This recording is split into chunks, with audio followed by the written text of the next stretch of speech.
அனைத்துலக உயிரோடை தமிழ் ILC தமிழ் உயிரோடை தமிழில் அன்பர்களே, இலக்கின் சிந்தனை வாராந்த இலக்கு இணைய இதழில் பிரசுரிக்கப்படும் ஆசிரியர் தலையங்கம் அதனுடைய விளக்கத்தை உயிரோடை தமிழ் உறவுகளுக்கு வாரந்தோறும் எடுத்து வரும் நிகழ்ச்சியாக இலக்கின் சிந்தனை இடம்பெறுகின்றது. இந்த நிகழ்ச்சியில் எங்களோடு தமிழ் அறிஞர் மூத்த ஆய்வாளர் ஃபெட்மார் மாஸ்டர் அவர்களும் பொறியியல் ஆய்வாளர் அரசு அவர்களும் இணைந்து விளக்கத்தை தரும் நிகழ்ச்சியாக இந்த நிகழ்ச்சி இடம்பெறுகின்றது. இங்கே கலையத்தில் இருவரும் இணைந்திருக்கிறார்கள். வணக்கம் மாஸ்டர்களே.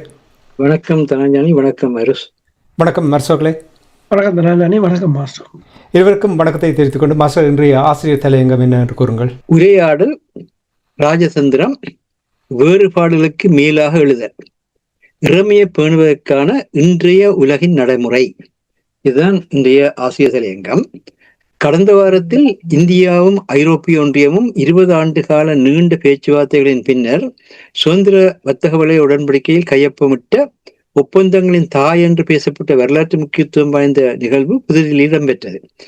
இன்றைய சமகாலத்தில் எல்லா உற்பத்திகளுக்கும் அதிமுக்கியமானதான செமிகண்டக்டர் வளங்களில் இந்தியாவை இந்த ஒப்பந்தம் ஐரோப்பிய ஒன்றிய நாடுகளின் மிகப்பெரிய வழங்குநராக மாற்றி ஐரோப்பிய ஒன்றியத்தின் மேலான அமெரிக்க பொருளாதார மேலாண்மையை நிலைகுலைத்திருக்கின்றது. அத்துடன் இந்தியாவும் ஐரோப்பிய ஒன்றியமும் சுதந்திர வர்த்தக வலயத்தில் இணைந்து கொண்டது இந்தியாவின் மேல் அமெரிக்கா விதிக்கும் வரிகளின் வழியான பொருளாதார தடைகளை தகர்த்து புதிய வேலைவாய்ப்புகளையும் முதலீடுகளையும் உற்பத்திகளையும் சந்தை பெருக்கத்தையும் நெருக்கத்தையும் பெருமளவில் இந்தியா பெறுவதற்கான வாயில் திறக்கப்பட்டுள்ளது. கனடாவும் இந்தியாவுடன் ஒப்பந்தம் செய்ய இருப்பது இந்தியாவுக்கு மேலும் பலத்தையும் அளிக்க உள்ளது. இவையெல்லாம் ஈழத்தமிழர்களுக்கு அவர்கள் உரையாடல்கள் ராஜதந்திரம் வழியாக ஈழத்தமிழரின் தேசிய பிரச்சனையை விளக்கவும் தாயக பொருளாதார தேவைகளை தெளிவாக்க வேண்டும் என்ற அழைப்பை விடுக்கிறது என்பது இலக்கின் இவ்வாறு எண்ணமாக உள்ளது. உதாரணமாக இவ்வாரத்தில் எது உரையாடலுக்கு முக்கியமானது என்று பார்ப்போம். வவுனியா வடக்கு பிரதேச செயலாளர் பிரிவில் உள்ள பாரம்பரிய தமிழ் கிராமங்களான விடிவைத்தகல்லு, ஈச்சங்குளம், கூழாங்குளம், காஞ்சுரமோட்டை, பூரசங்குளம் இக்கிராமங்களை உள்ளடக்கிய 400 ஏக்கருக்கும் மேற்பட்ட குடியிருப்புடன் கூடிய விவசாய நிலங்களும் 1921ஆம் ஆண்டில் ஒதுக்கு காடாக வர்த்தமானப்படுத்தப்பட்ட பெரிய கட்டிக்குளம் 400 ஏக்கர் நிலமும் தொல்லியல் பகுதிகள் என தமிழ் தொல்லியல் பகுதிகள் என அறிவிக்கப்பட்ட 47 இடங்களும் தண்ணீரில் மூழ்கக்கூடிய வகையில் 3023 சிங்கள குடியேற்ற குடும்பங்களின் நலனை கருத்தில் கொண்டு ஹிபுலோயா நீர்த்தேக்கத்தை தேசிய மக்கள் சக்தி அரசாங்கம் அமைக்கிறது. இதனை உலகமயமாக்கி பாதிக்கப்படும் ஈழத்தமிழர்களுக்கான நீதியை கிடைக்கச் செய்வது இவ்வாறு உரையாடலுக்கான கடமையாகின்றது. மேலும் கடந்த டிசம்பர் மாதத்தில் ஐரோப்பிய ஒன்றியத்தால் தொடங்கப்பெற்ற மெர்கசோ என சுருக்கமாக அழைக்கப்படும் பிரேசில், அர்ஜென்டினா, உருக்குவே, பராக்குவே, பொலிவியா ஆகிய நாடுகளை உள்ளடக்கிய தென் அமெரிக்காவின் பொதுச்சந்தையுடனான உடன்படிக்கையையும் பிரான்ஸ் உட்பட பல ஐரோப்பிய நாடுகளின் மக்கள் எதிர்ப்புகளையும் தாண்டி கடந்த வாரத்தில் கச்சாத்தாகியதன் மூலம் ட்ரம்பின் கோட்டையாக அவர் கருதும் லத்தீன் அமெரிக்க நாட்டு பிரதேசத்தில் ஐரோப்பிய ஒன்றியமும் பாதுகாப்புக்கு அமெரிக்க அணுவாயுத குடைகள் நிற்காது தனக்கான ஐரோப்பிய இராணுவத்தை அமைத்து தனது பொருளாதார வளர்ச்சியை தனியாக பெறும் நிலை தோன்றியுள்ளது. இதற்கு உதாரணமாக கிரீன்லாந்தை ஐரோப்பிய ஒன்றியமும் பிரித்தானியாவும் இணைந்து தொடர்ந்தும் டென்மார்க்கினுடையதாக உறுதிப்படுத்தியுள்ளன. ஐரோப்பிய நாடுகளின் இந்த தனித்துவத்தை தக்க வைத்த வெற்றிக்கு அவைகளின் ஒன்றிணைந்து பணியாற்றும் ஒருமைப்பாட்டு போக்கும் உரையாடல்களும் ராஜதந்திரங்களுமே காரணமாகின. இதே ஐரோப்பிய நாடுகளில் பெருமளவில் வாழும் ஈழத்தமிழர்கள் தங்கள் கண்ணுக்கு முன்னால் எவ்வாறு ஒருமைப்பாடு வெற்றிக்கான தளம் என்பதை புரிந்து கொள்ள இவை உதவும் என்பது இலக்கின் எண்ணம். இவ்வாரத்தில் பிப்ரவரி 4ஆம் நாள் பிரித்தானிய காலனித்துவம் 1948 ஈழத்தமிழரின் மேல் நவகாலனித்துவமாக சிங்கள பெரும்பான்மை ஒற்றியாட்சி பாராளுமன்ற முறை ஆட்சி முறைமையை திணித்து சிங்கள பெரும்பான்மை ஒற்றியாட்சி பாராளுமன்ற ஆட்சியை நவகாலனித்துவ ஆட்சியாக ஏற்படுத்தி தனது காலனித்துவ ஆட்சியை விலக்கிக் கொண்ட நாள். ஈழத்தமிழர்கள் சிங்கள அரசுகளின் இன அழிப்பு வாழ்வுக்கு உள்ளாவதற்கு பிரித்தானியா உருவாக்கிய இந்த நவகாலனித்துவ அரசு முறைமையே காரணம். இதனால் இந்நாளை ஈழத்தமிழர்கள் கரிநாளாக 1948 முதல் இன்று வரை 78 ஆண்டுகள் தொடர்ந்து கடைபிடித்து தங்களுடைய தன்னாட்சி உரிமைக்காக உலக நாடுகளிடம் மக்களிடமும் கோரி வருகின்றனர். அந்த வகையில் 2026 பிப்ரவரி 4ஆம் நாளில் உலகெங்கும் ஈழத்தமிழர்கள் நடத்தும் கரிநாள் பேரணிகளில் பெருமளவில் இணைந்து ஈழத்தமிழரின் தன்னாட்சி உரிமைக்காக ஒருமைப்பாட்டுடன் குரல் கொடுப்பதிலாவது ஈழத்தமிழர்கள் தங்களுக்கு இடையில் உள்ள வேறுபாடுகளுக்கு மேலாக எழுந்து ஈழத்தமிழர்கள் தேசமாக பயணிக்க தொடங்கிவிட்டார்கள் உலகிற்கு வெளிப்படுத்தும் ராஜதந்திர செயற்பாட்டை செய்ய வேண்டும் என்பது இலக்கின் அழைப்பாக உள்ளது.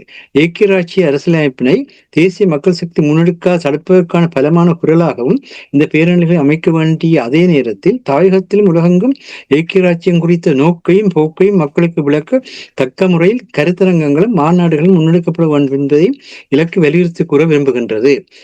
வேறுபாடுகளுக்கு மேலாக எழுதல் என்பது அரசியல் தத்துவமாக சீனாவுக்கு 8 ஆண்டுகள் இடைவெளியின் பின்னர் 60 வர்த்தக மற்றும் பண்பாட்டு தலைவர்களை தன்னுடன் பரிவாரமாக அழைத்துச் சென்ற பிரித்தானிய பிரதமர் கியர் ஸ்டாமர் அவர்களும் சீனாவின் அரசு தலைவர் ஜி ஜின்பிங் அவர்களும் இணைந்து 29/1/2026 கூறினர். வேறுபாடுகளுக்கு மேலாக எழுதல் என்ற இந்த அரசியல் அழைப்பை ஈழத்தமிழர்கள் தெளிவாக புரிந்து கொள்ள அவசியமாகின்றது. அதாவது இன்றைய உலகில் அரசியல் அதிகாரத்தை தக்க வைத்தல் என்பதை தலைமைச் செல்நெறியாக கொண்டிருக்கின்றது. அவ்வாறு பொருளாதாரம் வர்த்தக போட்டியிடலையே தலைமைச் செல்நெறியாக கொண்டுள்ளது.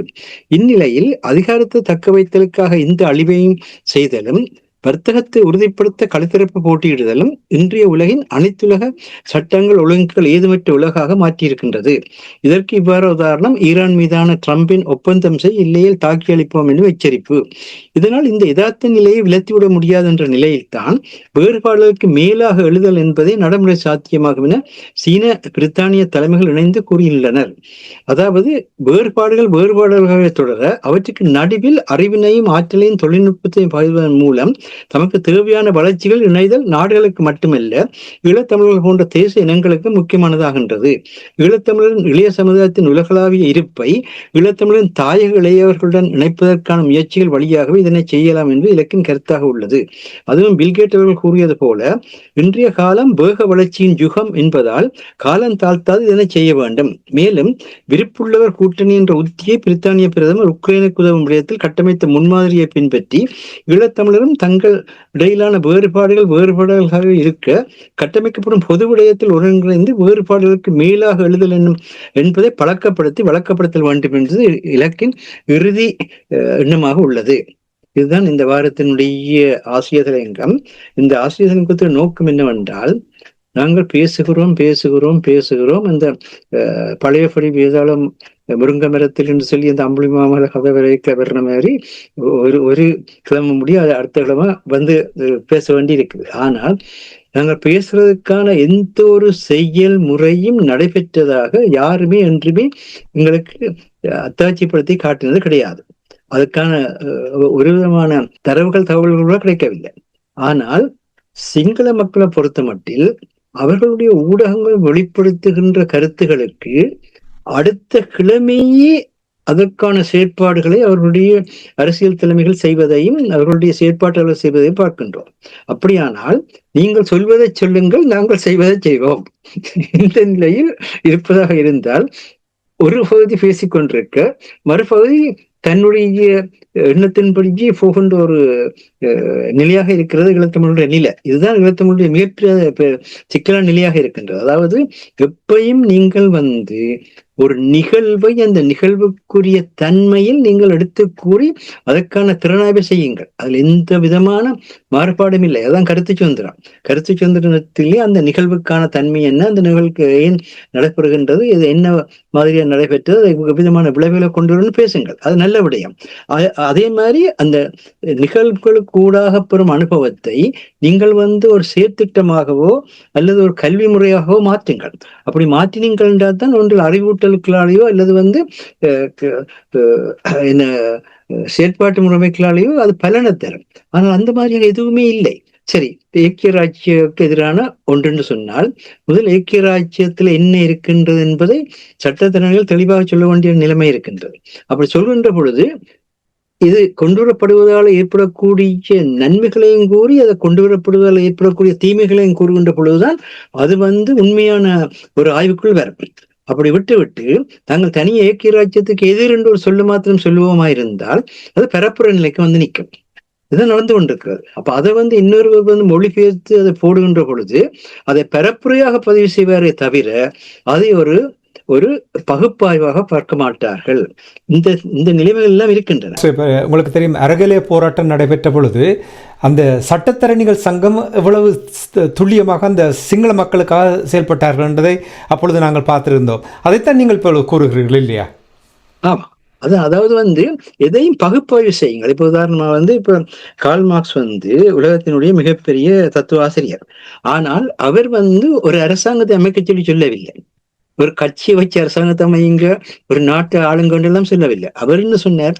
அவருடைய 30 ஆண்டு கால நூலக தேடலுடைய பின்னணியில இந்த சமுதாயம் இப்படி இருப்பதற்கான காரணங்கள் என்னன்னு பகுப்பாய்வு செய்தார். ஆனா லெனின் தான் கொண்டு போய் அதை ரஷ்யால ஆட்சி முறைமைக்குள்ள கொண்டு வந்தோம்னா தன்மையிலிருந்து மாறி லெனிசம் மாறிடுச்சு. அதே மாதிரி மாவோ கொண்டு சீனாவுடைய ஆட்சி அமைக்க முற்பட்ட பொழுது மாவோயிசம் மாறிவிட்டாரு. அதே மாதிரி செகுராவுக்கும் அதே மாதிரியாக செகுரிசம் சொல்லி மாறுது. அது என்னத்தை சொல்றோம்னு சொன்னால், அப்படி ஒருவருடைய கோட்பாட்டை நீங்கள் நடைமுறைப்படுத்துகின்ற பொழுது அவருடைய மாறிவிடும். ஆனால் எங்களை பொறுத்த மட்டில் அன்று சொன்னார், அதைத்தான் நான் செய்கிறேன். இப்ப நீ ஒன்னும் செய்ய இல்லை, அதை வச்சு பிழைக்கிறாய், அவ்வளவுதான் செய்கிறாய். அதுல நீ மாற்றத்தையும் ஏற்படுத்தவில்லை, அதுல நீ வளர்ச்சியும் ஏற்படுத்த இல்லை. அதாவது எந்த ஒன்றாக இருந்தாலும் காலத்துக்கேற்ற முறையில் விளக்கம் கொடுத்து அதை ஏற்றுக்கொள்வது அல்லது நிராகரிக்கிறதான் மரபு. ரெண்டு ஜீவனம், காலத்துக்கு ஏற்ற முறையில் விளக்கம் கொடுத்து அதை ஏற்றுக்கொள்வது அதை நிராகரிப்பது. ஆனால் நாங்கள் அப்படி செய்வதில்லை. அது இந்த கட்சியில, அது இந்த இயக்கத்துல, அது எந்த அமைப்பினுடையது, அவ்வளவுதான். அவ்வளவுத்தோடு அப்படியே நிற்குமே தவிர வளர்ச்சி இருக்காது. இன்று உலகம் அப்படி அல்ல. அதுக்குதான் நான் பில்கேட் சொன்ன வேக வளர்ச்சியினுடைய யுகம். சரியா? ட்ரம்புக்கே ட்ரம்ப் தன்னுடைய ட்ரம்ப் கதைக்குள்ள இருக்கிறது. அடுத்த நாள் அவருக்கு முன்னாலே எல்லாம் மாறிடும். அதுக்கு பிறகு அவர் இன்னத்தை கதைக்கிறது. அடுத்த நாள் அவரை பார்த்தீங்கன்னா ஒருத்தர் கண் பெற பாட்டை பார்க்கலாம். இதுக்கேற்ற மாதிரி என்ன மாதிரியாக மாத்துறது அப்புறம் மாத்துவேன். அப்படி மாத்திக்க முதல் நாள் அவர் கதைச்சது கூட அடுத்த நாள் தலையிலாக கதைக்க வேண்டி வரும். உதாரணமாக இங்க ஆப்கானிஸ்தான்ல பிரிட்டிஷ் படையினர் எந்த விதமான சாதனையும் செய்யலன்னு கட்டித்தனமா பேசி போட்டு அடுத்த நாளுக்கு இடையில உலகம் முழுக்க மாறிடுச்சு. அப்ப அடுத்த நாள் என்ன சொன்னார்? அங்கே அவர்கள் சாதனை செய்தார்கள். இது வந்தது காரணம் என்ன? இந்த ஊடகத்தினுடைய சக்தி ஒரு நாள்ல மாத்துச்சு. இப்படித்தான் உண்டு. இப்ப ஈரானுக்கு மேல நேற்று முன்தினம் இரவு இல்ல, அவரோட சேர்ந்து உலகத்துல இருக்கிற எல்லா தொலைக்காட்சியிலும் கூட அதை பார்க்கிறவர்களுக்கு இன்னும் ஒரு சில மணித்தியாலத்துல யுத்தம் தொடங்கிற மாதிரியான ஒரு நிலப்பாட்டை உருவாக்கினார். ஆனா இன்றைக்கு நடக்குது. சாமரு அங்க சீனாலன்னு சொல்லியிருக்கிறார், நாங்கள் ஈரான் எந்த விதமான அழிவுக்குரிய அணுவாயத்தை உற்பத்தி செய்ய மாட்டோம் என்று நாங்கள் உத்தரவாதப்படுத்துறோம்னு சொல்லியிருக்கிறார். அப்ப இப்போ ஒன்றுமே செய்யலாம கப்பலை வாங்கி போட்டு உட்கார்ந்துருக்க போறேன். இப்ப எதுக்காக சொல்றேன்னு சொன்னால், இவ்வளவு வேகமாக மாற்றங்கள் நடைபெறுகிற நேரத்துல நீங்கள் கைதர் காலத்து கதைகளை பேசிக்கொண்டு சோழ காலத்து கதையும் பாண்டிய நாட்டு கதையும் அந்த கதையில பேசிக்கொண்டு என்ன செய்ய போறீங்க? அது எந்த அளவுக்கு இது இளம் பிள்ளைகளுக்கு துப்புரவா ஏற்றுக்கொள்ளக்கூடிய ஒரு விடயம் இல்லை. அதெல்லாம் நீங்க பாத்தீங்கன்னா இளம் பிள்ளைகள் அப்படியே இந்த சமுதாயமும் இந்த பழக்க வழக்கங்களும் உங்களுக்கு உரியதில்லை என்ற ஒரு திசையில போய்கொண்டிருக்கிறது என்று வெளிப்படையான உண்மை. யாருமே மறக்க முடியாது. என்று அவர்களுடைய அந்த அறிவியல் வளர்ச்சிக்குரிய ஒரு தன்மையையோ இல்ல தொழில்நுட்ப எழுச்சிக்குரிய தன்மையையோ அல்லது காரண காரியத்தோட விளக்குற தன்மையோ நாங்கள் செய்யாத ஒரு நிலைக்கு போய்கொண்டிருக்கோம். அது செய்வது மட்டுமில்லை, செய்தது செயலாக்க வேணும். நீ செயலாக்காவிட்டீங்கன்னா எந்த பிள்ளையும் கேட்கும், நீ சொன்னாய் என்ன நடந்தது, இந்த நிலை இருக்கு. ஆகவேதான் இந்த ஆசிரியர் இந்த உரையாடல், ராஜதந்திரம், வேறுபாடுகளுக்கு மேலாக எழுதல் என்ற அந்த மூன்றும் இறமைய பேணுவதற்கு தேவையா இருக்குது. உரையாடல் என்று சொல்றது 2 விடயத்துல தங்கி இருக்குது. ஒன்று என்னுடைய கருத்தை எடுத்துக்கொள்றது, இன்னொன்று அதான் எங்கள்கிட்ட கிடையவே மற்றவர் என்ன சொல்றன்றதை கேட்கிறது.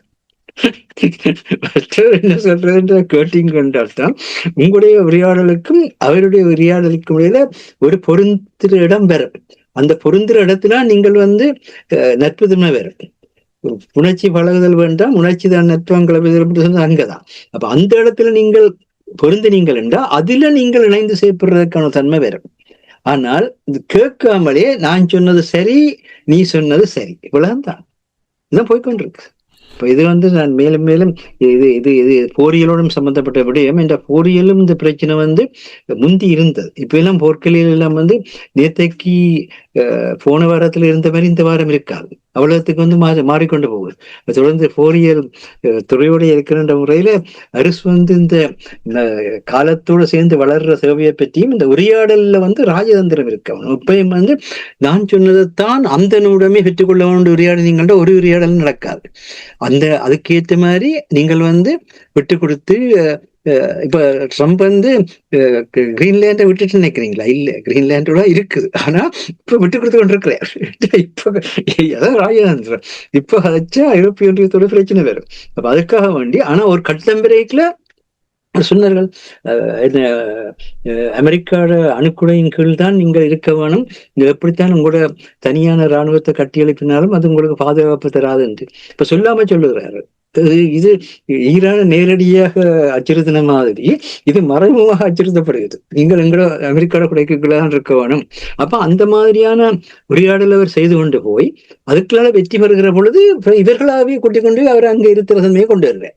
இதான் உரையாடலுடைய உள்ள தன்மையை ராஜதந்திரம். அப்ப அதுக்கு மேலாக இந்த இன்னொரு விஷயம், இந்த வேறுபாடுகளுக்கு மேலாக எழுதல்.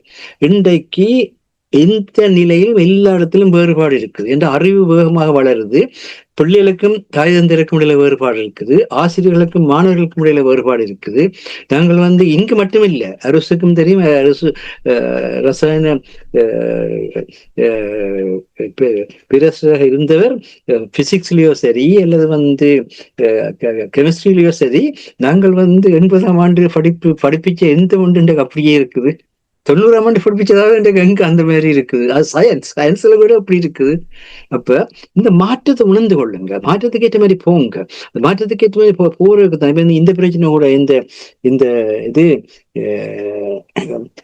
வவுனியால நீர்த்தேக்கத்தை ஏற்படுத்துற பிரச்சனை கூட இது முதலே இருந்த ஒன்று. இப்ப அவர்கள் என்ன செய்யறாங்கன்னா, அந்த 3023 சிங்களவர்களை நல்லெண்ண மையமா வச்சு அமைக்கிறான் பிரச்சனையான விடயம். அப்ப நீங்கள் அந்த நேரத்துல போன கிராமத்துக்கு வெளியால போன அவரு அவ்வளவு பெரிய கூட உள்ளுக்கு இருத்தி இருந்தீங்களோ அந்த பிரச்சனையே வராது. இந்த அவ்வளவு கிராமம் தண்ணியால மூடையதாவது மக்கள் இருக்கல. இது ஒருவரும் திருப்பியும் கிராமத்துல மக்களை குடியிருத்துறதுக்கான எந்த வேலையும் செய்யல. அதுல இன்றைக்கும் காணி இல்லாலாம் இருக்குது. இப்ப காணி இல்லாநிலையில அவங்க இருக்கிறாங்க, இங்க காணி வறுமனையான காணியா இருக்குது. அப்ப அவன் வறுமனையா இருக்கிற காணியை தாங்கள் அபிவிருத்திக்குள்ள கொண்டு வரணும்னு சொல்றான். இதை உலகம் ஏற்றுக்கொள்ளுமா ஏற்றுக்கொள்ளாதா? 16 ஆண்டுகள் ஒரு கிராமத்துல இருக்கிற ஒரு மக்களை நீங்க திருப்பி கொண்டு அதுகளுக்கு நீங்க பெரிய கருங்கல் வீடு கட்டி கொண்டு கேட்க இல்லை. அதுல சாதாரண ஒரு குடிசையை போட்டு அந்த நிலத்தை திருப்பியும் விவசாயத்துக்குள்ள கொண்டு வர நிலைக்குள்ள கொண்டு வந்திருந்தீங்கன்னா இந்த பிரச்சனையே வராது. இதுதான் யாழ்ப்பாணத்துல பல இடத்துல நடக்குது. எதுவுமே செய்யாத ஒரு நிலையில அவர்கள் அதை பயன்படுத்தி விட்டு ஒரு அரசாங்கத்துக்கு அந்த நாட்டினுடைய நிலப்பரப்பில் இருக்கிற எங்கையும் இதையும் செய்யறதுக்குரிய அதிகாரம் இருக்கின்றதை மறந்துடாதீங்க. அது பிரித்தானிய அரசாங்கம் இருந்தாலும் சரி, ஸ்ரீலங்கா அரசாங்கம் இருந்தாலும் சரி, எந்த அரசாங்கமா இருந்தாலும் சரி. அப்ப நீங்கள் உங்களோட மண்ணை பாதுகாக்க வேண்டியது உங்களோட மக்களை பாதுகாக்கிறாங்க. உங்களோட மக்களுக்கான பெற்றது கல்வி அறிவு அங்க டியூஷன் சென்டர்கள் தான் போய்கொண்டிருக்குதே தவிர இன்னும் சர்வதேசத்துல இருக்கிற இளையவர்களோடு அங்க இருக்கிறவர்கள் இணைத்த வரலாறு ஒன்றும் இல்லை. ஆனா இங்க இந்த ஐரோப்பிய தேசத்துல கூட எந்த ஒரு டிகிரியை படிக்கிறதா இருந்தாலும் 2ஆம் வருஷமோ அல்லது 3ஆம் வருஷமோ நீங்கள் போய் ஒரு ஐரோப்பிய நாட்டுல படிச்சுட்டு வரவாங்க. என்ன அந்த ஐரோப்பிய பண்பாடு ஐரோப்பிய கலாச்சாரத்தை உள்வாங்கிறது. இங்க எத்தனை பேர் இங்க இருந்து இலங்கையில இருக்கிற மாணவர்களோட ஸ்டூடெண்ட்ஸ் எக்ஸ்சேஞ்ச் செய்திருக்கிறீங்க? ஒன்றுமே இல்லை. அப்ப அவர்களுக்கு இப்படி இவர்களுடைய வாழ்க்கை தெரியும், இவர்களுக்கு இப்படி அவர்களுடைய வாழ்க்கை தெரியும். இப்படி நாங்க நீண்ட நேரம் பேசிக்கொண்டு போல நான் பேச விரும்பவில்லை என்ற அரசு இந்த விடயத்துல உரையாடல் ராஜதந்திரம் வேறுபாடுகளுக்கு மேல எழுதுகின்றதுல நாளாந்த உரையிலேயே இதை பல விதத்துல வற்புறுத்தி கொண்டு வாருங்கள். நன்றி மாஸ்டர். சிறப்பான உங்களுடைய இந்த இன்றைய ஆசிரியர் தலையங்கம் உரையாடல் ராஜதந்திரம் வேறுபாடுகளுக்கு மேலாக எழுதல் என்றது இந்த உங்களுடைய அந்த உள்ளடக்கம் எனக்கு நிறைய பிடித்திருக்கிறது. என்னவென்று சொன்னால், அந்த உரையாடல் என்று சொல்லும் பொழுது பேச வேண்டும், மற்றது ராஜதந்திரம் ஒன்றும் கேட்க வேண்டும் என்பது எங்களிடம் கேட்பதற்கு அந்த பொறுமையே இல்லை. எத்தனையோ உதாரணங்கள் கூறலாம். ஆனால் இங்கே அந்த வேறுபாடுகளுக்கு மேலாக எழுதுகிறது என்று சொல்லும் பொழுதுதான் என்ன ஒரு விடயம் வருகின்றது. அரசு உங்களிடம் வருகின்றேன்.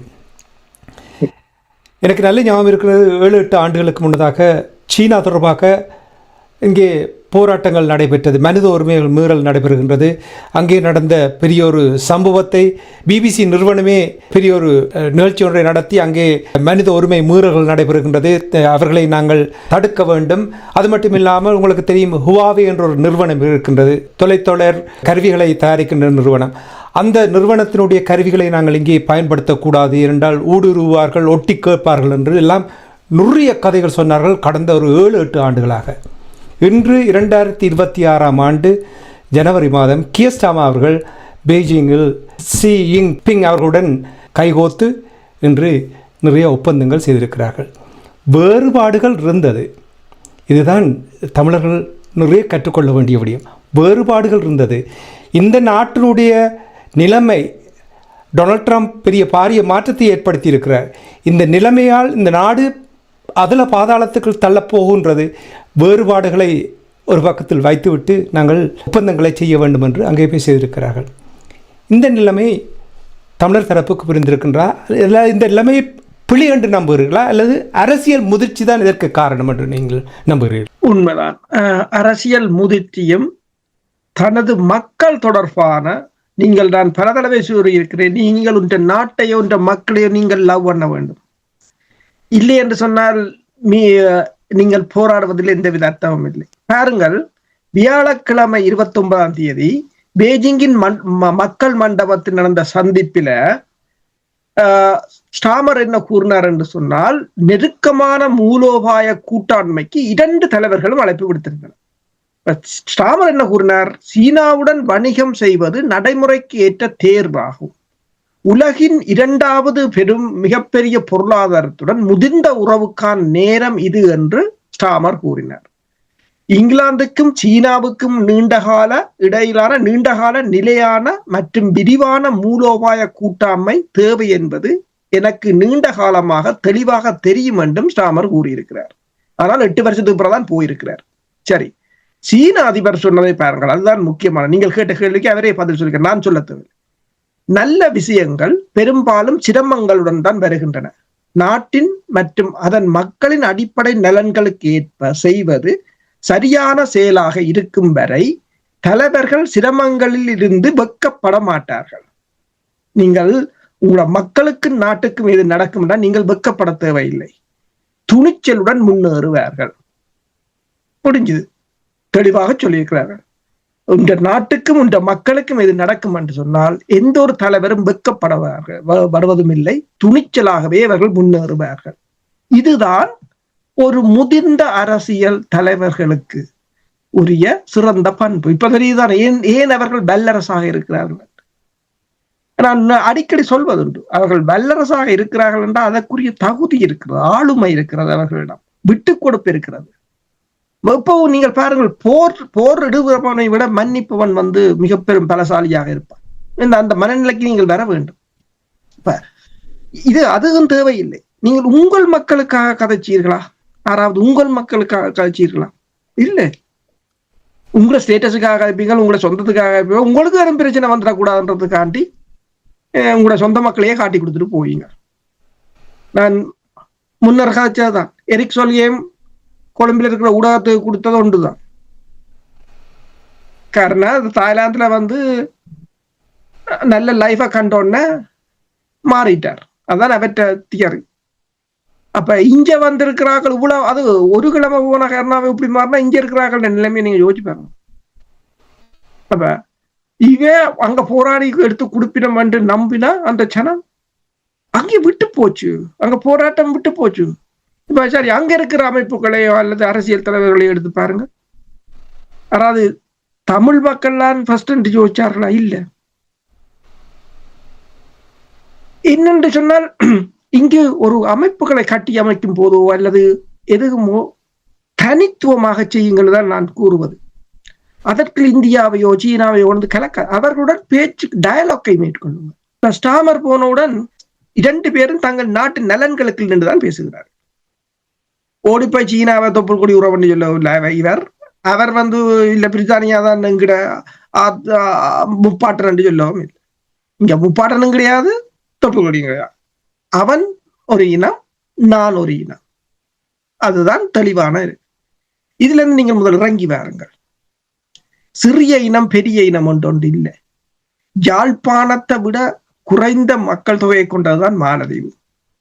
இன்றைக்கு கேபிட்டா இன்கம் இல்ல $14,000.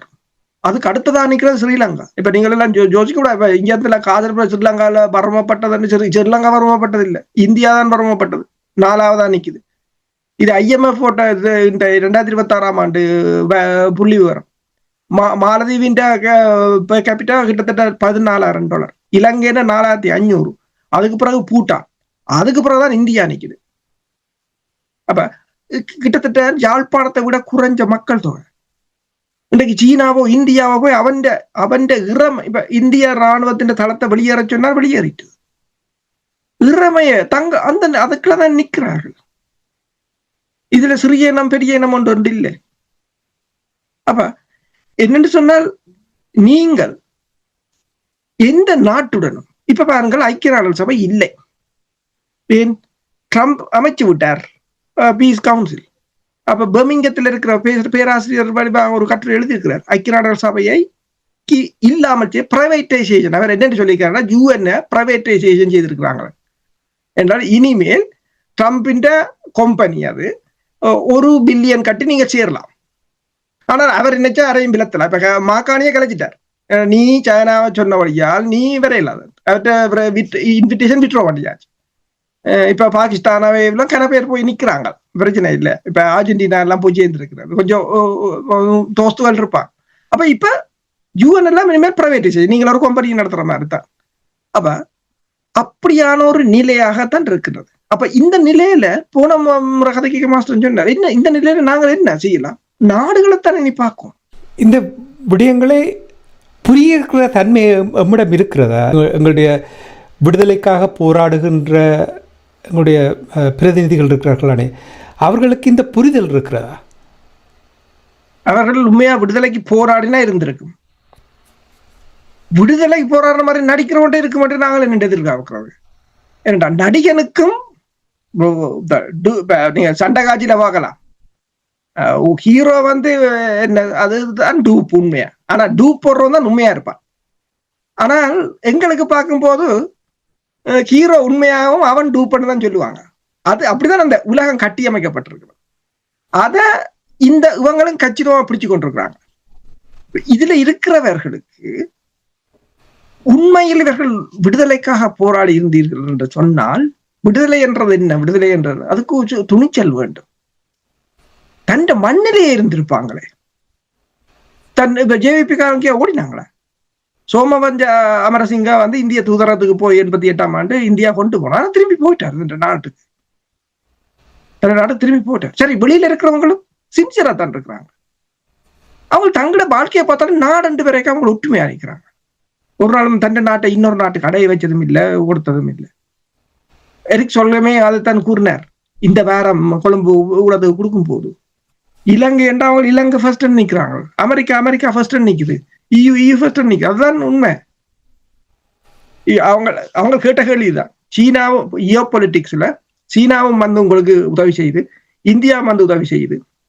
அப்ப இதை நீங்க எப்படிப்பா? இந்தியா சீனா இங்க முதன்மை இல்லை, இலங்கை தான் முதன்மை.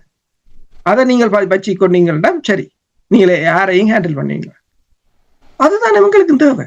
நன்றி அரசுகளை. மாஸ்டர், உங்களிடம் இந்த கேள்வி நான் அடிக்கடி கேட்டிருக்கிறேன். ஆனால் சமகாலத்தில் நடக்கின்ற விடயங்களை, இப்போ சீனாவுக்கும் பிரித்தானியாவுக்கும் இடையில், சீனாவுக்கும் கனடாவுக்கும் இடையில் நடந்த ஒப்பந்தங்களை எல்லாம் பார்க்கும்பொழுது, இப்போ உங்களுக்கு நீங்களே பார்த்துருப்பீர்கள், கடந்த வாரம் ஒரு ஒப்பந்தம் மேற்கொண்டார்கள். சீனாவுக்கு ஒரு பெரிய ஒரு தூதுவரம் அமைப்பதற்கு இடம் கொடுத்திருக்கிறார்கள். அது முன்னே இருந்த இடத்தை, அதுக்கு கீழே எல்லாம் என்ன கம்யூனிகேஷன் கேபிள்கள் போதோ தெரியாது என்று கூட ஊடகத்தில் சொல்லுகிறார்கள். அப்படி இருந்தும் கூட அவர்களுக்கு அந்த பெரிய ஒரு இடத்தை கொடுத்திருக்கிறார்கள், தூதுவரத்தை மீண்டும் கட்டி கிடப்பதற்கு. இப்போ அரசு கூறியிருந்தார் ஆளுமையின் தகுதியும் என்று கூறினார். அதுக்கு தமிழர் தரப்பில் குறையே இல்லையே மாஸ்டர். எனக்கு என்ன புரியவில்லை என்றால், தகுதி இருக்கிறது, ஆளுமை இருக்கிறது, நிதிப்பலம் இருக்கிறது என்றால் ஏன் இந்த பிளவு, ஏன் இந்த வேறுபாடு, ஏன் இதை புரிந்து கொள்ள முடியாமல் இருப்பதற்கு என்ன காரணம்? என்ன தடுக்கிறது?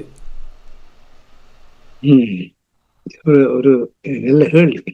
இதுதான் இந்த அதாவது வந்து அரசியல் அறிவூட்டல் என்று ஒன்று இருக்குது. அரசியல் ஊடகங்கள்ல வர்றது வெளிப்பாட்டின்ல என்று ஒன்றுதான் வரும். ஆனா ஊடகங்கள்ல வர்றது படிதான் அரசியல் நடக்கிறதான்னு கேட்டா இல்ல. அதுக்கு பின்னால பல விடயங்கள் நடந்து அதுல மேலெழுந்து வர்ற இந்த என்ன பபுள்ஸ் மேல வரைக்குல பபுள்ஸ் தான் எங்களுக்கு தெரியுமே தனியா தெரியாது. அது மாதிரிதான் அது. என்ன பிரச்சனைன்னு சொன்னால், இந்த அரசியல் அறிவூட்டல்ன்றது அடியோட இல்லாம இருக்கு. அரசியல் அறிவூட்டல் எங்களுக்கு கூட தேவை. நான்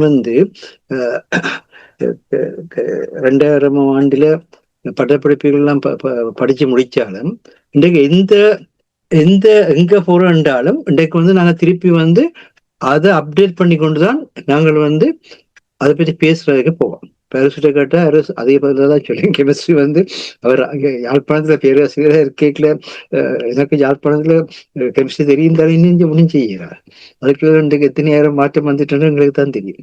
தமிழ்ல கூட இந்த அப்பா அம்மா தலைமை ஆசிரியர்களா தமிழாசிரியர்களா இருந்து தமிழுக்குள்ளேயே வளர்ந்தும் கூட இன்றைக்கு நாங்க தமிழ்ல புது புதுசா படிச்சு கொண்டுதான் இருக்கிறோம். ஏனென்றால் அறிவு என்பது நீங்க தோண்டத்தான் வளரும். அதே மாதிரி காலத்தாலையும் இடத்தாலையும் மாறுபட்டு கொண்டு போறோம்.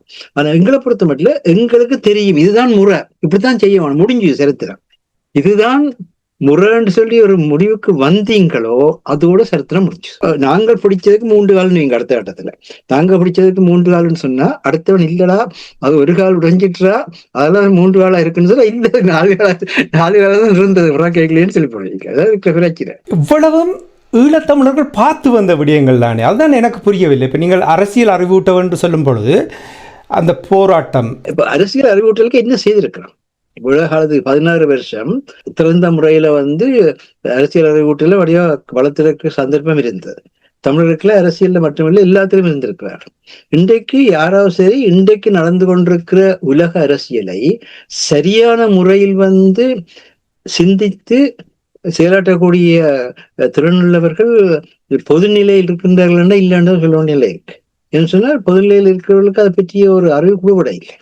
அவர் பார்க்கறதுன்னா என்ன செய்வார்கள்? பிபிசிக்கெல்லாம் பார்ப்பாரு, இல்லாட்டி சிஎன்எனுக்கெல்லாம் பார்ப்பாரு. பிபிசி பிரித்தானிய சார்ந்த நிலையில தன்னுடைய கருத்துக்களை சொல்லும். சிஎன்என் அமெரிக்கா விமர்சிச்சாலும் அமெரிக்கா பின்னணிலாம் சொல்லும். சரியா? அப்ப இல்லாண்டு என்டிடிவியை போய் பார்த்தீங்கன்னா இந்திய பின்னணியிலான் வரும்.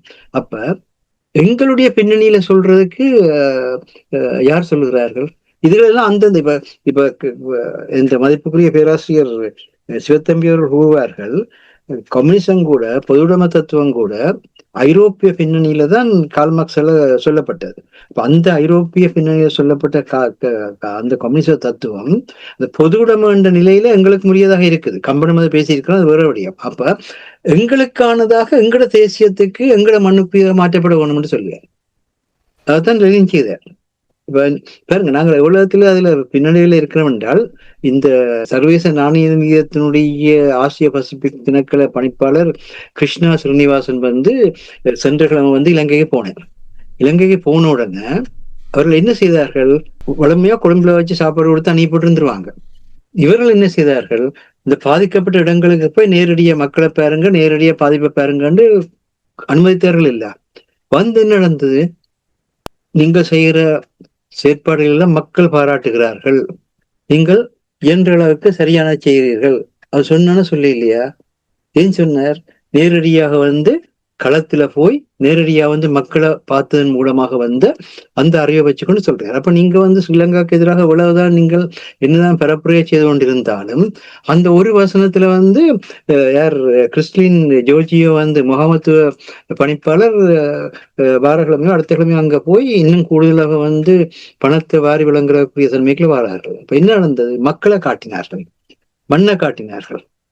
மக்களை மண்ணை காட்டுறன்றது நீங்க அங்க இருந்து அந்த உண்மையை கொண்டு வர வேணும். பாராளுமன்றத்துல என்ன நடக்குது, அமைச்சரவையில என்ன நடக்குது, ஜனாதிபதி என்ன சொல்றாரு? நீங்கள் கல்வி திட்டத்தை பற்றி ஜனாதிபதி அனுரகுமார திசுநாயக்கா பேசல ஒரு கருத்து சொன்னார். நான் உண்மையில பார்த்தேன், எவ்வளவுத்துக்கு இவங்க கட்டிக்காரராக இருக்காங்க. என்ன சொன்னது தெரியுமோ? பழையதை புதிய செயற்கை நுண்ணறிவு தன்மையோடு நினைக்கிறோம். பாத்தீங்களா? அப்படியும் சொல்லிட்டாங்க, நாங்கள் மாற மாட்டோம், பழையதான் கொண்டு வருவோம். எடுத்து பாருங்க, அந்த வசனம் அப்படியே இருக்குது. பழையதை செயற்கை நுண்ணறிவு தன்மையுடன் புதியதுடன் நினைக்கிறோம். அப்ப அவங்க பழையதை புதியதோட நினைக்கிறாங்க. நீங்க என்ன சொன்னீங்கன்னா, பழையதுல பிடிப்பீங்க, பழையதை பற்றி கதைப்பீங்க, பழையதை பற்றி பேசுவீங்க. ஆனா பழையதை காலத்துக்கு ஏற்ற மாதிரி கொண்டு வந்து புதியதோடு நினைக்கிறதுக்கு செய்ய மாட்டீங்க. அந்த அந்த இந்த பிரச்சனைகள் நீங்க சொன்ன மாதிரி நீங்க கேட்ட கேள்விக்கான பதில் என்னன்னு சொன்னா, குடும்பத்துல தொடங்குது. அது குடும்பத்தை பொறுத்த மட்டும் எங்களுடைய உழைப்பு அது பிரித்தானிய மல்கம் கல்வி சீர்திருத்தத்தால் உருவாக்கப்பட்ட ஒன்று. எங்களுடைய உழைப்பு என்ன செய்யப்படுதுன்னு சொன்னால், என்னுடைய குடும்பத்துக்கு மட்டுமே என்ற நிலையில்தான் 190% மாணாக்கள் செயற்படுகிறார்கள். என்னுடைய குடும்பத்துக்கு மட்டுமே அந்த மனநிலை, என்னுடைய உழைப்பு என்னுடைய குடும்பத்துக்கு மட்டுமே. ஆனா அந்த உழைப்பை தந்தது பொதுநிலையிலிருந்து அந்த உழைப்பை பெறுகிறாய். அந்த நிலம் உனக்கு அந்த உழைப்பை தந்திருக்குது. அந்த நிலத்தோடு சேர்ந்து நீ அந்த உழைப்பை பெறுறதுக்கு எத்தனை பேர் உனக்கு பக்கத்துணையாக இருந்திருக்கிறார்கள். அதுக்கான அந்த பகிர்வை நான் செய்ய வேண்டிய கடமை எனக்கு இருக்குது. ஆனால் யாருமே அதை அப்படி பாக்குறது இல்லை. எங்களோட குடும்பத்துக்கான சொத்து சேர்க்கிறோம் கடைசியா சொத்துக்கு மேல படுக்கிறத பத்தி சிந்திக்கிறதை ஒழிய சொத்தை பயன்படுத்துறத பற்றி கூட சிந்திக்கிறது இல்லை. அப்ப அங்க அந்த தன்மை இருக்குது. என்னது குடும்பம், நான் என்ற அந்த தன்மைக்குள்ள போய்க்கல. பிறகு அந்த பிரச்சனை இப்ப எப்படி நிற்குன்றா, பிள்ளைகள் எங்களுக்குன்னா தாய் தப்பன் தங்களுக்குன்னா கடைசியா கோர்ட்ல போய் நிக்கிற நிலைதான் அங்க வாடுறது. சரியா? சகோதரங்கள் ஒருவருக்கு அடிப்படை அந்த உலகத்திலேயே கோட்டு புராணம் பாடப்பட்ட இடம் யாழ்ப்பாணம். புராணங்களுக்குள்ள கோட்டு புராணம் என்று இலக்கியம் பாடப்பட்டது. இந்த கோட்டு புராணத்துல யாழ்ப்பாணத்தாக்கள் எப்படி தங்களோட குடும்பத்துக்குள்ளே அடிபட்டு நீதிமன்றத்துக்கு காசை செலவழிச்சு போட்டு நிக்கிறேன்னு அந்த புராணம் சொன்னது. அப்ப நீங்கள் இந்த சொத்துடைமையில சொத்து தன்மையில நீங்கள் உங்களோட குடும்பம் நீங்கள்னு சொல்லி போனதோட விளைவுதான் எல்லாத்திலும் நான் தான், எல்லாத்திலும் என்னோட நிக்கிறவே தான், நானும் என்னோட நிக்கிறவையை தவிர மற்ற யாருமே இந்த உலகத்துல மனிதர் இல்லை. இந்த தன்மை இருக்கா இல்லையா? அப்ப எந்த மனிதனிடத்துல இருந்தாலும் எந்த ஒரு நல்ல தன்மை வந்தாலும் கூட அவன் எந்த ஆள் இல்லை, அவன் எங்கள்கிட்ட இல்லை. இந்த மனநிலை இதுதான் பிரச்சனையான விஷயம். இதெல்லாம் நீங்க கேட்டீங்களா இல்ல? இப்ப அதாவது நான் என்னோட படிக்கிற பிள்ளைகளுக்கு எல்லாம் சொல்றது, நான் போய் மேசையில இருந்து சாப்பிட தொடங்கிக்கல, அந்த அரிசியை எடுக்கல, அந்த அரிசி எங்கேயோ இருக்கிற ஒரு மனிதனால இரவு பகலாக அவன் தன்னுடைய உழைப்பை பயன்படுத்தி வேர்வையை சிந்தி அனுப்பின உண்டத்தை நீ சாப்பிடுற. உங்க குடும்பத்தில் இருக்கிற பொருள் நீ சாப்பிட இல்லை. நீ தண்ணியை குடிக்கிற என்றாலும் கூட அந்த தண்ணியை உனக்கு கொண்டு வர்றதுக்கு எத்தனையோ மனிதர்கள் எத்தனையோ விதமான உழைப்புகளை அதுல சேர்த்தபடியினாலதான் நீ தண்ணியை குடிக்கிறாய். 6வது ஒருவர் எங்க குடும்பத்துக்குள்ள மட்டும்தான் இருக்கிறத கொண்டு நாங்கள் வாழ்றோம்னு சொல்லுங்க பாப்போம். 6வது ஒருவர் என்னுடைய குடும்பத்துக்குள்ள இருக்கிற மட்டும்தான் நான் காலையில இருந்து பின்னிற மட்டும் வாழ்றேன் சொல்லுங்க பாப்போம். முடியாது. இப்ப நாங்க உலகத்தோடு இணைக்கப்பட்டிருக்கின்றது என்பதையும், அந்த உலகம் வாழ வேணும் என்றதையும், அந்த உலகம் அதற்குரிய தன்மையோடு இருக்க வேணும் என்றதையும் சிந்திச்சோம்ன்றதான் உலகத்தை நானா பார்ப்பேன். இப்ப தேசிய தலைவருடைய வரலாற்றுல அவர் மற்ற மக்கள் பாதிக்கப்பட்டதை பார்த்து அந்த பாதிப்பு வரக்கூடாதுன்னு புறப்பட்டுதான் அவருக்கு பாதிப்பு வேண்டி இல்லை.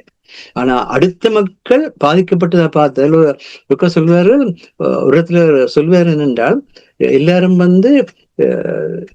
வவனியாக்கு அங்கால போன உடனே புயரதப்பட்டிக்குள்ளேயே ஒரு மூலையில போய் கூணி குறுகி கொண்டிருக்கின்றீங்க.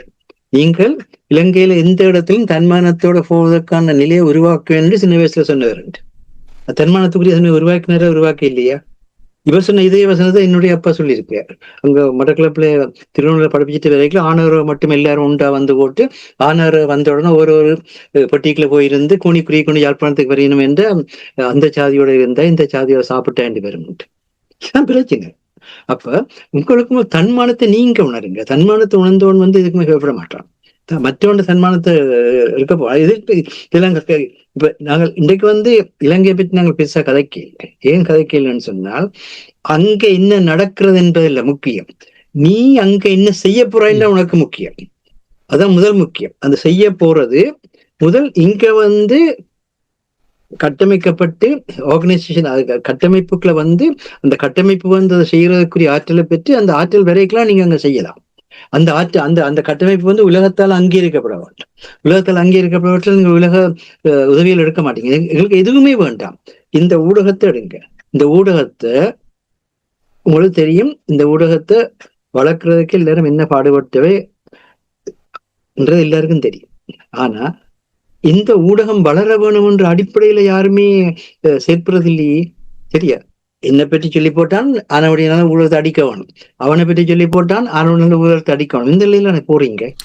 அப்ப இந்த மாதிரி அந்த அந்த அந்த அந்த முக்கியமான அந்த பாடல், நான் சாகலாம், கண்டிப்பா நான் சாகத்தான் போறேன், நீங்கள் சாகலாம், நீங்களும் சாகத்தான் போறீங்க, ஆனா நாங்கள் சாகக்கூடாது, நாங்கள் சாகக்கூடாது. நாங்கள் என்ற அந்த உணர்வு தான் இந்த உரையாடலுக்கு, ராஜதந்திரத்துக்கு, வேறுபாடலுக்கு மேலாக எழுகின்ற பொழுதெல்லாம் நாங்கள் அந்த மக்கள் இன்றைக்கு அவங்களுக்கு சாப்பாடு வேணும், அந்த மக்கள் இன்றைக்கு அவங்களுக்கு மருத்துவம் வேணும், அந்த மக்களுக்கு இன்றைக்கு நாளாந்து வாழ்வை பார்க்கிற தன்மையும் வேணும். அதே நேரத்தில் அந்த மக்களை அவன் வரலாற்று, அவன் தொல்லியல, அவன் மாண்டையில அறிந்த மக்களாக வைத்திருக்கிற தேவையும் இருக்கு. அவனுடைய அடையாளத்தை போன வேண்டிய சேவை இருக்கு. அவ்வளவு பெரிய வேலை இல்லாம இருக்கு தெரியுமா? அதை விட்டு போட்டு என்னை பற்றி சொல்லவா முடிஞ்சது. சத்திரம். நன்றி மாஸ்டர். நாங்கள் நிகழ்ச்சியை நிறைவு கொண்டு வர வேண்டும். அரசுகளை நிறைவாக உங்களிடம் வேறுபாடுகளுக்கு மேலாக எழுக என்று சொல்லும் பொழுது ஏற்கனவே நாங்கள் பேசியிருக்கின்றோம். அயோக்கிய கட்டமைப்பில் நாங்களும் பங்காளிகளாக இருந்தோம் என்று காணி அவர்கள் கூறியதும், கியர் ஸ்டார்மர் அவர்கள் சீனா தொடர்பாக எவ்வளவோ கருத்துக்களை முன்வைத்துவிட்டு இப்பொழுது போய் ஒப்பந்தம் செய்வது. இனி தமிழுடைய இந்த நிலைமைகள், தமிழர்கள் சிதைந்து போய் சிதறிப்போய் இருக்கிறார்கள், புலம்பெயர்ந்த நாடுகளிலும் சரி மண்ணிலும் சரி. இது வேறொரு இனத்துக்கு நடந்தால் ஆச்சரியப்படுவதற்கு ஒன்றுமில்லை இந்த உலக பிறப்பில் இப்பொழுது இருக்கின்ற நிலைமையில் நீங்கள் பார்த்தீர்கள் என்றால். ஆனால் ஈழத்தமிழர்களுக்கு இந்த நிலைமை இருப்பதை யாராலையும் ஏற்றுக்கொள்ள முடியாமல் இருக்கிறது. காரணம் என்னவென்றால், நீங்கள் கூறிய ஆளுமை, தகுதி எல்லாம் இருக்கின்றது. போராட்டம், அர்ப்பணிப்பு, தியாகம் எல்லாத்துக்கும் வரவிலக்கணம் எழுதியது தமிழர்கள். இவ்வளவுதையும் பார்த்துவிட்டும் இந்த நிலைமையை மாற்ற முடியாமல் இருப்பதென்றால் என்ன காரணம்? எப்படி மாற்றப் போகிறார்? தகுதியானவர்கள் முன்னுக்கு வர வேண்டும், அதிலும் துணிச்சலுடன் கதைக்க வேண்டும். இப்ப அண்மையில் ஒரு பிரச்சனை உண்டு. இந்த ஹர்னி இந்த எஜுகேஷன் திட்டத்துல அவ கொண்ட அந்த பாலியல் தொடர்பான அந்த சாப்டர் ஒரு பெரிய ஒரு பிரச்சனையாக அதுல என்ன சொன்னது என்று சொன்னால், அதுல நம்பிக்கை இல்லா பிரேரணையோ ஏதோ சம்திங். அதுக்கு தமிழ் கட்சிகள் ஒன்று சொல்லி இருந்தது என்று சொன்னால், நாங்கள் கருணிக்கு ஆதரவு. என்னத்துக்கு ஆதரவு? கருணிக்கு ஆதரவுண்டா நீ அதை ஏற்றுக்கொள்ற.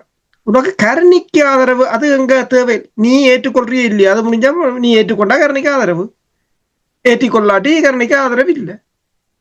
இதுல கருணி ஒரு மனுஷர் இல்லை. நீ அந்த பாடத்திட்டத்தை நீ அப்ப ஏற்றுக்கொள்றியோ?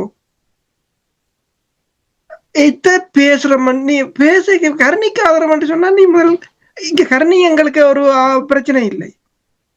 கருணிக்கு ஆதரவுண்டா முடிஞ்சு போச்சு அரசியல். நீ அந்த பாடத்திட்டத்தை நீ ஏற்றுக்கொள்ற, ஆதரவு இல்லை என்றால் நீ ஏற்றுக்கொள்ளவில்லை. அந்த அடிப்படை கூட நீங்க அரசியல் எத்தனை வருஷம் நீங்க அரசியல் செய்யறீங்க? எத்தனை வருஷம் நீங்க அரசியல் செய்ய? நீங்கள் ஒவ்வொரு சொல்லும் நான் பேச்சு செய்யும் போது பப்ளிகேஷனுக்கு போடும்போது என்று சொல்லுவாடை ஷார்ட் அண்ட் ஸ்வீட் அதை எழுத. ஏன்னா ஒவ்வொரு சொல்லும் மணி காசு, ஒவ்வொரு சொல்லுக்கும் காசு என்று சொல்லுவார்கள். அப்படித்தான் அவர்கள் பழக்கி வைத்திருக்கிறார்கள். அதே போல நீங்கள் சொல்ற ஒவ்வொரு வார்த்தைக்கும் எத்தனையோ அர்த்தங்கள் இருக்கு. அப்ப அதே போலதான் இப்ப நீங்கள் என்னென்று சொன்னால், இந்த அடிப்படையாக முதலாவது நீங்கள் கூறியது போல எங்கிற நாட்டுக்கு என்ன செய்ய வேண்டும் என்பதை அல்லும் பகலும் அதை சிந்திக்கக்கூடியவர்களாக இருக்க வேண்டும். சும்மா எல்லா வேலையும் செய்து நானும் சந்தோஷமா இருந்துட்டு அப்படியே இடையக்க தான் இருக்க கலாஸ் காட்டுறேன்னு சொல்லுவாங்க ஊர்ல முந்தின காலத்துல. அப்படி இருக்கிறத நம்பி நாங்கள் செய்ய முடியாது. இப்ப என்ன கேட்டா சொல்லுவேன், தாயகத்திலும் சரி புலத்திலும் சரி ஒரு மிகப்பெரிய வெற்றிடம் எங்களுக்கு வந்துட்டு முடிஞ்சுது. இப்ப நேற்று ஒருவர் என்னோட பேசும்போது கேட்டார், ஸ்ரீதரன் இதுகள் தமிழ் அரசியலுக்கு இல்ல பேசும்போது அவர் சொன்னது இப்படித்தான், தமிழ் அரசியல் நிலைமை தான் மோசமா போய் கொண்டிருக்கின்ற. அப்ப நான் சொன்ன முடிஞ்சுது, அது முடிஞ்சுது, பினிஷோ. இனி நீங்க புதுசா உண்ட யோசிங்கோ, அது எல்லாம் சேடமிழுக்கு. அதே போல இங்க முந்தி இந்த மார்க்ஸ் அண்ட் ஸ்பென்சருக்கு முன்னால வேற இந்த விக்டோரியா சீக்ரெட்டுக்கு முன்னாலே எல்லாம் இலங்கையில இருந்து உப்பு பொருட்களை வாங்காதங்க கொண்டு எல்லாம் போராட்டம் நடந்தது. இப்ப அவங்கள காணையில. அப்ப நான் பேப்பர்ல தேடி பார்த்தேன் தமிழ்ல வந்துட்டு தெரியாது. போராட்டம் முடிஞ்சேன்டா தமிழ்ல வந்திருக்கா தானே மேடம்? இல்ல. என்ன அவ்வளவுதான் முடிஞ்சுது. இங்கேயும் முடிஞ்சுது. ஆக இந்த விழா எடுக்கிறது, பொங்கி சாப்பிடுறது, அவல் கொடுக்கறது, சரஸ்வதி பூஜை இப்படியானது கொஞ்சம் அது அது குடும்ப நிகழ்வுகள், களியாட்ட நிகழ்வுகள் நடந்து கொண்டு. களியாட்ட நிகழ்வா விடுதலை நிகழ்வா நீங்கள் யோசிக்கலாம். விடுதலை என்றது ரத்தம் வேர்வை சிந்தி வருவது. சரி, ரத்தம் சிந்தாட்டியும் பரவாயில்ல, வேர்வை சிந்தி வருவோம். வேர்வை சிந்தா என்ன? இன்றைக்கு சீனாதிபர் ஸ்டாமர் 8 வரைக்குமா நீங்கள் ஒரு வீட்டை போகல. நீங்கள் சரி, உங்களுக்கும் ஒருத்தருக்கும் சரியில்லை, ஒரு பனிப்போர்ந்து வைப்போம். நீங்கள் 8 வருஷமா அந்த வீட்டை போகல. இப்ப ஒரு பிரச்சனை, நீங்கள் போவீங்களா நீங்க? ஆனா அவங்க போறாங்க. காணியும் நான் எனக்கு பெரிய தீர்ச்சி போல, காணியும் 8 வருஷமா கனடா போல, பிரித்தானியா 8 வருஷமா போயில. இன்னும் எத்தனை பேர் இருக்கிறாங்களோ 10-15 வரைக்கும் போவார்கள். நீ போவாங்க என்றால், ஆனாலும் அவர்கள் போறார்கள், பேசுறார்கள். இன்றைக்கு நீங்கள் இனி ஐக்கிய நாடுகள் சபை முடிஞ்சுது, ICC முடிஞ்சுது, III, IMO அதுகள் எல்லாம் நீங்கள் ஜனத்துக்கு புரியாத வார்த்தைகளை நீங்க பேசி ஏமாத்தாதே. சில கதைப்பாங்க ICC, IIIM, UN சில என்ன கேவலங்கிறீல கணக்க. முதல்ல அந்த பாமர மக்களுக்கு விளங்குற மாதிரி பேசுங்க. என்ன செய்யணுமா அந்த மக்களுக்காக கதையுங்க. அதுதானே இப்ப இங்க முக்கியமானது ஒன்று. நன்றி அரசர்களே. மாஸ்டர், மிகவும் சுருக்கமாக நிறைய குறைகள் இருக்கிறது தெரிகிறது. குறைகள் என்று சொல்லும் பொழுது ஆளுமை, திறமை எல்லாமே இருக்கிறது. ஆனால் ஒன்று சேர்ந்து ஒரு செயல் வடிவத்தை ஏற்படுத்த முடியாமல், அந்த ஒரு கிரீன் ஷூட்டை பார்க்க முடியாமல் இருக்கிறது. அதை எப்படி உருவாக்குவது? அதற்கு ஒரு வரியில் சொல்வதாக இருந்தால், நாங்கள் ஒரு முறைமைக்குள் வாழ்கிறோம், ஒரு சிஸ்டத்துக்குள் வாழ்கிறோம். எந்த ஒருவரும் அந்த முறைமையை தனியாளாக மாற்ற முடியாது. அந்த சிஸ்டத்துக்குள் நீங்கள் ஒரு சிறுபகுதியைத்தான் இருக்கின்றீர்கள். அந்த சிறுபகுதியில் ஏற்படுத்துகிற தாக்கம் அதை நீங்க விரிவுபடுத்தித்தான் மாற்ற முடியுமே தவிர, இணைந்து நின்று மாற்ற முடியுமே தவிர, நாங்கள் முறைமைக்குள் இருக்கிறோம் என்பதை மறந்து போய் நாங்கள் ஹீரோக்களாக மாறினான்னு நினைக்கிறோம். ஹீரோக்களாக மாறின காரணம் முடிஞ்சது. இந்த ட்ரம்பால கூட இந்த உலக முறைமைக்குள்ள நிக்கலாம என்ன பாடுபடுறாருன்னு தெரியுது. சரியா? இப்ப என்னென்றால், முறைமைக்குள் நாங்கள் இருக்கிறோம்னு சொன்னால் அந்த முறைமை மக்கள், அந்த முறைமை அது மட்டும் இல்லை, அதுக்குள்ள பல பிரிவுகள் இருக்கு. ஒவ்வொரு துறை சேர்ந்தவர்கள் தான் அந்த பணியை செய்யலாம். இப்ப ரசாயன துறையில ஒரு இலக்கியத்துறையை சேர்ந்தவரை ரசாயன ஆய்வுக்கூடத்துல ஒரு ரசாயன பரிசோதனை செய்து காட்ட முடியுமா? நீங்க சொல்லுங்க. அவரும் PhD தான், இவரும் PhD தான், 2 பேரும் அறிஞர்கள் தான். இவரை பிடிச்சு கொண்டு போய் அங்க ஆய்வுக்கூடத்துல இதை டெஸ்ட் பண்ணி தாங்கன்னு கேட்டா அவரால் டெஸ்ட் பண்ண முடியுமா? அதாவது ஆய்வுக்கூடத்தில் நிற்கிற ஒருவரை பிடிச்சு கொண்டு இங்க விட்டு போட்டு நீங்கள் இதற்கான விளக்கத்தை பரிசோதனை செய்தாருங்கன்னா அவர்களால் செய்ய முடியுமா? ஆகவே ஒவ்வொரு துறையையும் அந்த துறையை அனுமதியுங்க. பல சேர்ந்ததுதான் வாழ்க்கை, பல சேர்ந்ததுதான் அமைப்பு, பல சேர்ந்ததான் முறைமை. நீங்க பலரை அனுமதிக்காத வரை எல்லாமே அழியும். ஒருத்தரால் எதுவுமே செய்ய முடியாது. அவர்கள் பதவியை எடுத்து விடுவார்கள் என்று பயப்படுகிறார்களே. பதவி என்றது நீங்க என்ன செய்ய போறீங்க? கூடினால் சரி, இந்த உலகத்திலேயே இனி இல்லைன்னு நீண்ட காலம் இருந்தன்றது இப்ப பிரித்தானியாவுடைய அண்மையில காலமான 2வது எலிசபெத் மகாராணி தான் நீண்ட காலத்து தலைமையில இருந்திருக்கிறார். அவரோட தலைமை எடுத்து பாத்தீங்களும் கூட 70 ஆண்டுகள் தானுங்க. உலக வரலாற்றில் 70 ஆண்டு வச்சு பாருங்க. இப்ப நீங்கள் ஒரு புள்ளி மாதிரியான ஒரு காலத்தை வச்சுக்கொண்டு அந்த மண்ணை, அந்த மக்களை நாசமாக்குறீங்க. பதவின்றது எப்படி வர்றது? நீங்கள் செய்யறதை கொண்டு இன்னொருடைய இதயத்தில் இடம் பிடிங்க. அன்றைக்கு தேசிய தலைவர் அவர் செய்ததை கொண்டு உலகத்தில் அத்தனை தமிழ் என்ற நெஞ்சத்திலும் இடம் பிடிச்சிருக்கிறார். இன்றைக்கு இந்த ஊடகத்துல தாசி மாஸ்டர் பொதுவாக தன்னை வெளிப்படுத்தி எந்த விதமான உரைகளும் செய்தவர் இல்லை. ஆனால் தமிழ் ஊடகம் என்று சொன்னோட தாசி மாஸ்டர் நெய்வரும். ஏன்? அந்த செயலின் மூலமாக தாசி மாஸ்டர் சத்தம் காதுக்கு ஒலிக்கும். விளங்குதா? இதுதான் பணி. நீங்க செய்வதன் மூலமாக இடம்பெற வேண்டும். முறைமைக்கு இருக்கிறோம் என்பதை முறைமையை நீங்கள் அனுமதிக்கிறதா இருந்தால் தான் ஜனநாயகம். எல்லோரையும் அழைத்து பேசுங்கள், எல்லோரையும் அழைத்து அவரவர்கள் திசையில செல்றதுக்கு அனுமதியுங்கள். அப்படி பேசுகின்ற பொழுது அந்த செல்கிற திசைகளில் மாறுபாடு இருந்தால் அது வேறுபாட்டை கொண்டு போகாம இருந்தால் விளக்கத்தை கொடுங்க.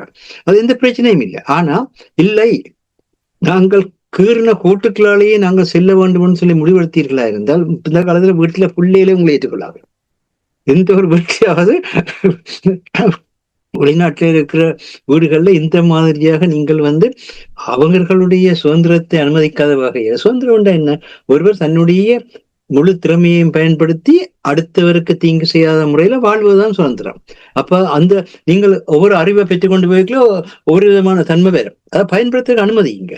அப்ப அதை நீங்கள் அது சிறப்பாக உங்களுக்கு தெரியும். ஏன் கிரிக்கெட்ல 11 பேரை கொண்ட ஒரு குழு அமைக்க வேண்டி வந்தது. குழு நிலையில தான் நீங்கள் வெற்றி பெற முடியும், குழு நிலையில சந்திக்கணும் இருக்காங்க. ஃபுட்பாலும் அப்படித்தான், சரியா? ஆனா செஸ்ல 2 பேரும் விளையாடுவீங்க. அதுக்காகத்தான் கடைசி ஒரே ஒரு சொல்லி முடிக்கிறேன். தொல்காப்பியம் அந்த வேந்துரு தொழில், அது அரசனுடைய தொழில் என்பதற்கு தொல்காப்பியம் சொன்ன பதில் என்னன்னு சொன்னால், பகமை நீக்குதல். பகமை வெல்லல்னு சொல்ல இல்லை, பகமை நீக்குதல். இருக்கிற பகமையை நீக்கவான். அந்த பகமையை நீக்கிறதுக்கு உரையாடல் தேவை, ராஜதந்திரம் தேவை, வேறுபாடுகளுக்கு மத்தியில் எழுகிற தேவை. பகமையை வெல்றதுக்கு போறீங்கன்னா உரையாடல் இல்லாமைக்கு மோதுவீங்க, ராஜதந்திரம் இல்லாமைக்கு அடி வேண்டுவீங்க, வேறுபாடுகளுக்கு மேலாக எழியலாமல் கிளவுல வண்டி வேற. ஆனபடினால்தான் தொல்காப்பியம் அந்த காலத்திலே சொல்லியிருக்கு, வேந்துரு தொழில் என்றா என்னன்னு கேட்டால் பகமை நீக்கம், பகமை வெல்றது இல்லை. ஒருவேளை பகமண்டு ஒருவர் வெள்ள வலிக்கிடாதீங்க. ஒருவரை நீங்க பகமண்டு வெள்ள வலிக்கிட்டீங்களோ அது நீங்களும் தோத்து உங்கள் சமுதாயம் தோக்குறதா முடியும். நன்றி வாசகர், நன்றி. தாயகத்தில் பாருங்கள், பதவிக்காக இழுபறி நடைபெறுகின்றது. புலம்பெயர்ந்த நாடுகளிலும் அதே மாதிரியான நிலைமை என்ன மனவருத்தமாக இருக்கின்றது என்று பலர் கூறுவதை நான் கேட்டிருக்கின்றால், அரசவர்கள் நீங்களும் கூறியது போல் ஆளுமை, திறமை எல்லாமே உள்ள ஒரு இனம் இப்படி சிதறிப்போய் இருக்கிறது. ஒரு வழியில் போக முடியாமல் டெட் எண்டில் நிற்ப என்று சொல்வார்கள். எங்கே போவதென்று தெரியாமல் நிற்கின்ற ஒரு நிலைமை. ஏன் இந்த நிலைமை என்று புரிந்து கொள்ள முடியாமல் இருக்கின்ற என்று பலர் இந்த கேள்விகளை கேட்பார்கள். இதுக்கு என்ன பதில் என்று என்னால் கூற முடியாமல் இருக்கிறது என்றால், இவ்வளோ தடவைகள் நாங்கள் இது தொடர்பாக பேசி பார்த்துருக்கிறோம், ஆராய்ந்து பார்த்துருக்கின்றோம். எல்லோருமே பிழையான வழியில்தான் கூறுகின்ற விடயங்களை உள்வாங்குகிறார்கள். அதாவது தங்கள் மீது காழ்ப்புணர்வை வெளிப்படுத்துகிறார்கள் என்று நினைக்கிறார்கள். ஆனால் இங்கே 16 ஆண்டுகளில் யாராவது கூற முடியுமா, ஒரு இஞ்சி தன்னம் தமிழினம் அந்த பாதை, அந்த தியாகம், அந்த அர்ப்பணிப்புகளை நோக்கி பயணித்திருக்கார்கள் கேட்டால் யாராவது கூற முடியுமா? ஒரு இஞ்சி தன்னை நகர்ந்திருக்கார்கள் இல்லை. அப்படி தச்சு தவறி நான் பிழையாக கூறினால் யாராவது என்னை சுட்டி காட்டி என்னுடைய பிழையை திருத்துங்கள் என்று கேட்டுக்கொண்டு, மாஸ்டர் மற்றும் பொறியியல் ஆய்வாளர் அரசோகள் இன்றைய நிகழ்ச்சியில் இணைந்து கலந்து சிறப்பித்தமைக்காக உயிரோடை தமிழ் அன்பர்கள் சார்பாக நன்றியை கூறிக்கொண்டு இத்தோடு இலக்கின் சிந்தனை நிகழ்ச்சியை நாங்கள் நிறைவு கொண்டு வருகின்றோம். நன்றி, வணக்கம் மாஸ்டர்களே. நன்றி, வணக்கம் அரசோகளே. நன்றி, வணக்கம். எமது பார்வையாளர்களுக்கு வணக்கம். மக்களின் குரலாய் ஓங்கி ஒலிக்கும் இலக்குமின் இதழ் மற்றும் உயிரோடை தமிழ் வானொலி ஆகிய இவ்விரு ஊடகங்களும் உங்களைப் போன்ற எமது நேயர்கள், நண்பர்களின் ஆதரவிலேயே இயங்கி வருகின்றன. மிக குறைந்த பலங்களுடன் பல இடர்கள் மற்றும் தடைகளை தாண்டி பயணிக்கும் எமது ஊடகங்களின் பணிகள் மேலும் வளர உங்களால் முடிந்த நிதியுதவியை வழங்கி இன்னும் காத்திரமான செயற்பாடுகளை முன்னெடுக்க உதவுமாறு மிகவும் பணிவன்புடன் வேண்டி நிற்கின்றோம். உங்கள் பங்களிப்பு உங்களின் உரிமை குரலாய் ஓங்கி ஒலிக்கும். நன்றி.